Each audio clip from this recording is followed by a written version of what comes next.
like to address the representative if I can real quick. You can stay right there, sir. But enjoyed meeting you. Oh, I'm cut off now. I enjoyed meeting you outside. I think we had a good conversation.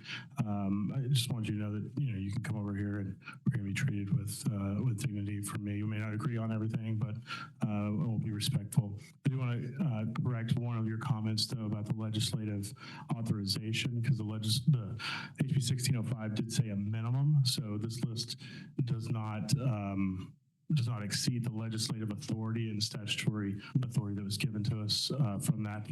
Maybe you're referring to intent. I just want to clear up the record for that too, sir. Any questions? Member Hall. Yes, Representative Bohjani. Representative, you referenced a letter that was signed by some members of the House. How many of those, and how many were there exactly? You said nearly 50? About 46, 47. Okay, so to be precise, maybe 47 at the most. How many of those members are members of the majority caucus in the Texas House that signed your letter? It's not a bipartisan letter, if that's what you're asking. Or are there any members from the majority caucus in the Texas House who signed that letter? No. Okay. And are you aware that Chairman Buckley wrote a letter to the board back even before the list was pared down to the proposal that we have on the table now, when it was just the TEA's recommended list or the commissioner's recommended list, that Chairman Buckley wrote a letter to the board saying the list was consistent with his intent for HB 1605? That's the beauty of America, that everybody has a right to speak their opinion. And so the legislators have spoken their opinion, and Chairman Buckley may have a different opinion. Okay, well, Chairman Buckley is the author of the bill you referenced, so I didn't know if you were aware of that or not. Sure. And then I also wanted to ask you, you said the Constitution doesn't want us to put one religion over another. That's correct. Would you be referring to the establishment clause in the Constitution, which says that we're not allowed to establish a state church? It doesn't say establish a state church only, establish religion. We cannot give a preference to one religion over the other.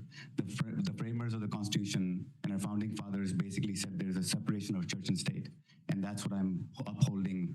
And where is that in the Constitution? The phrase that it's in the First Amendment.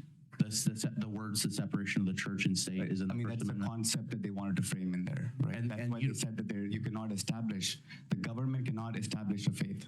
And you don't think they would prioritize one religion over another? Are you aware of what the national motto is, "In God We Trust"? It goes on our money.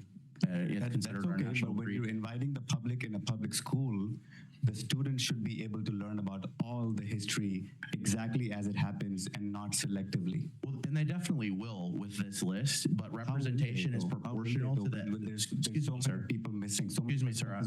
I'm still speaking. Sure. And I did allow you to speak, but thank you. They're learning about the works that are included on the list are included for their proportional impact that they've had on our laws, our culture, and our society, which is why they're so heavily Christian, because as you probably know, the vast majority of our founding fathers were Christians. America and Texas have been a Christian nation and a Christian state forever. And this is why, the proportion of the impact they've had is why they're included. Of course, there are other faiths that are represented, but they've had a minimal impact, especially in our founding and kind of our culture and laws leading up to this point. And I'm gonna have to cut my time off right there. Thank you very much. I just want to quickly say, did you know John Adams had a copy of the Quran? I did. And he learned from about my faith from that copy. So, are you aware of why some of the founders purchased Qurans? Because that's actually a really good point. Now that you bring it up, they wanted to learn about the faith and figure out what was going on. Actually, like even Thomas Jefferson had a Quran, and he even publicly stated that the reason he purchased that Quran was they could better understand the motivation behind the Barbary pirates that were attacking and enslaving United States sailors, and so that's why he actually purchased his copy. Exactly my point. Inquisitiveness is a value that we learn in school, and all I'm saying is inquisitiveness means that learning about all different faiths, all different traditions, all different perspectives. Thank you so much. Member Childs. Good morning, Representative Bohjani. Good morning. I just wanted to say thank you for being the state representative that actually came here to testify. It means a lot. Can't wait to join you in January. I think I counted how many representatives signed this. It was 46. Yeah. Almost every single representative from Houston actually signed this, so this means a lot. Thank you for being part of the representation. Although not in the majority caucus, that still matters because we live in the state of Texas and we still represent Texas children. Thank you so much. I wanted to hear more about what authors or what things you wanted to see in the text. I think you referenced the father of algebra here. So can you just share a little bit about maybe what authors you would like to see or what concepts you would like to see apart from the religious text? Yeah, like I mentioned, there are like 54% of Texas public school students are Hispanic from that community. And if we don't see Hispanic or African American authors in the literary works, I think that is really sad because the kids will not be able to see that those represented in that curriculum. So I feel that's sort of a broad way of doing that. Along with so many other, like I mentioned, kids are inquisitive by nature. That's what we're trying to have them learn, not through AI, but be creative, ask questions, be curious. And that's what we want to make sure that we have all different perspectives at the table. So we are raising kids that can compete against China, India, so many other international superpowers that are learning the exact history that actually happened, not selective history. Thank you, Representative. Thank you. I have a question, sir, on Yes, Chairman. your logic of this. So I think you're laying out that we should have only done one text per grade. Is that generally true? I'm just saying if it's better if you can leave some room for teachers and local school board trustees to be able to put in more curriculum for the students that are needed based on those students, as opposed to mandating 70-80% of the class time. There's not much room remaining. I think, I understand your point. I think we have a difference of opinion, several around this board table as well, on what the percentage is, calculations. You probably heard my questions earlier on how those numbers are calculated, and I've seen a couple of different versions and methodologies there. But I guess what I'm trying to get at is you talked about the diversity of authors, at least as to their race or ethnicity, or sex. But earlier you were kind of saying we went too far and we had too many books. So would one be the right answer? One per grade? I'm not sure what would be the right answer. That's why y'all are in charge of this. What I'm suggesting is leave some room for local diversity within that class size. Don't fill it up so much that the teachers don't have any room to add some more local flavor to it. Because Texas is so diverse. There's so many different, school districts with so many different students. I think teachers should have the autonomy to pick some literary works for their specific audience. Yeah, understood. I think right now in my opinion, we have that space built in. Again, we're differing on methodologies. You're saying 70%. I heard 45 to 60 earlier. I've heard 50 or less from other methodologies. So I was trying to get to if we had only one, which I've heard espoused by a lot of people who've come to testify. How would you make that author set a diverse set by any means of measurement? Yeah, I'm not suggesting only one. I'm suggesting that we have a diverse group of literally authors that can give students a broad perspective of what they should be learning. Sure. So my point is, if we did one, we couldn't do it right mathematically. You couldn't have that work out. If we did 100% of the year, then we wouldn't meet your objective. So really, we're on this curve somewhere trying to figure out where the happy medium is. Is that fair? Can we agree on that? Sure. I mean, it's not black and white, right? I mean, life is shades of gray, and we need to make sure to appease to like a broad spectrum of students that we are teaching. Yeah, so the crux of the question is, where are we on the curve, really? What is the methodology and what is the appropriate amount of local control, I think is what you're laying out. Would that be fair? Right. Okay, thank you. Thank you so much. Further questions? Thank you, Mr. Chairman. Representative Bohjani, thank you so much for being here today. Thank you for your service to Texas. Thank you. So I have a couple of questions because we did receive your letter with the other 46, 47 signatories on it.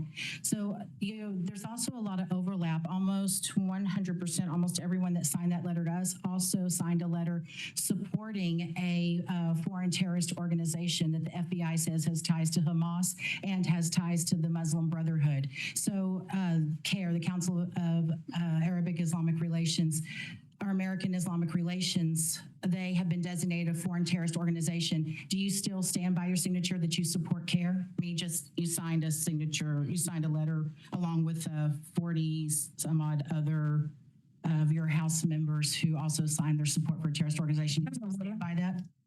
I think the designation of the terrorist organization was done without evidence. Point of order. What's your point of order? The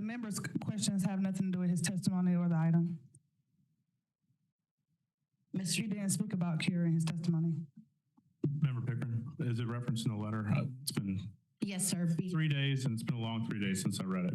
Well, Can you it's draw me- relevant. Can you show me where it's referenced in the letter, please? It's relevant because their organization has also made recommendations to this board on our reading list. So I'm asking him if he's still standing with the foreign terrorist organization concerning our reading list. Okay, since it's not specifically represented in, or referred to in the letter and it was not in the testimony, I'm gonna uphold the point of order.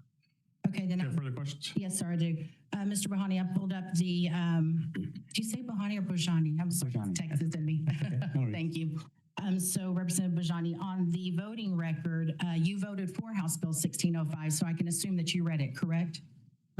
We had 10,000 bills filed last session, so I don't think you can assume that I've read every single bill, but I know the gist of it, yes. Well, then I can say I hope you read it. It was an education omnibus bill. It was a very large bill, almost 80 pages. So I'm going to say I hope that you read it.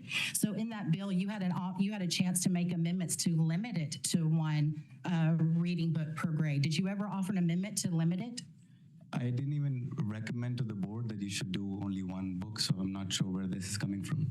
Okay, because you, in your testimony just a few minutes ago, you were talking about one book per grade and to give the teachers more latitude in I picking. didn't talk about, sorry, I'm so sorry, but I didn't talk about one book per grade. Yes, sir. I think I can clear it up.